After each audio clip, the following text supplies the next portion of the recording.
he and Gus Johnson are the tracks of my misery. Is that what I have said? Yeah, something like that. The voice tracks of my misery with the Michigan Wolverines. He's none other than Joel Klatt. How are you, Joel? I didn't know that this fun interview was going to trigger you in some way, but the voice tracks of your misery, I've never quite heard it. I was in such a good mood, and now all of a sudden, oh my gosh. I'm serious, man. I honestly am so scarred by some of these experiences of watching Michigan and of late. And you and Gus seem to be in the booth every time since Fox has only the best Big Ten games. So there's that.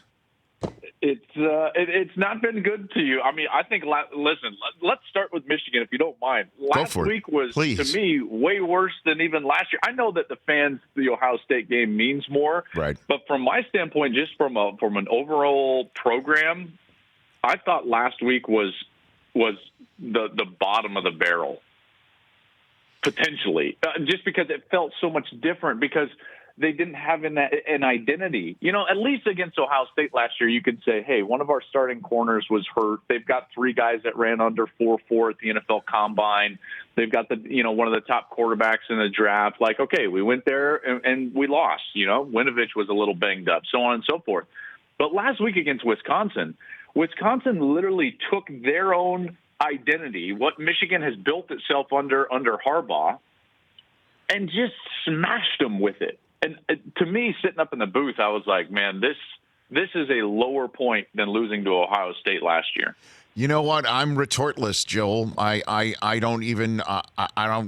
don't know how to say what you've just said was inaccurate in any way. And you didn't even mention the fact it was coming off a bye week, that was extra week's worth of preparation before that performance, which is not good. And I tell you, there's no element to that team that you can say like, well, at least they've got this or that are playing well. They were bad in every single phase. And I think that the more troubling part, and the reason that I just don't see them getting out of this, is the offensive line was awful, you know? And so that's a troubling aspect of all of this is that their offensive line, which I thought was going to be one of the better offensive lines in the entire conference, isn't even close. And they were playing really, really poorly. And those quarterbacks had no chance in the pocket. Well, thanks for coming on, Joel. Really appreciate your time. No.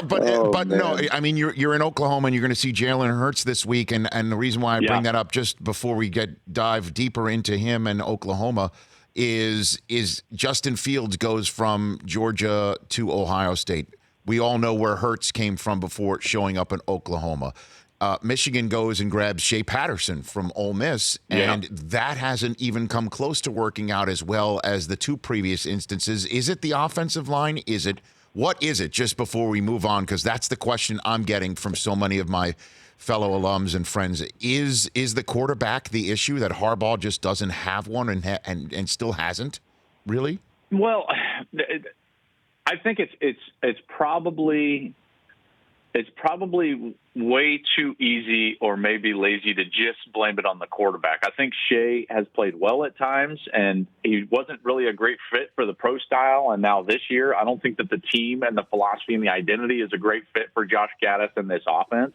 I think that they have a clear lack of understanding from a player base of how to run this offense efficiently. And the offensive line certainly has been, in this philosophical change, they're the ones that I think have been most hurt because they just don't play with the same energy, the same discipline, the same detail that they were able to play with in years prior. So in years prior, they had a system that had a real inability to beat teams that they were overmatched by or come back if they had a deficit. You know, so that was a system issue. They just had a hard time throwing the football in a drop back mode. That wasn't what the system was built for. So they go to this speed and space. They bring in Josh Gaddis. They change their philosophy. And yet what they have lost is the ability to control the game on the ground, to have the ability to throw play action pass.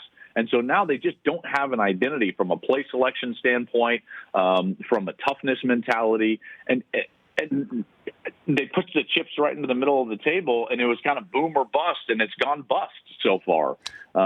So I think it's probably more holistic, Rich, than it is just about the quarterback. Because even when Dylan McCaffrey went into the game, and he's a really talented player, you got all these quarterbacks they're talented guys, but they were getting smashed on every single passing attempt. Wisconsin was putting pressure with 3 guys, 4 guys.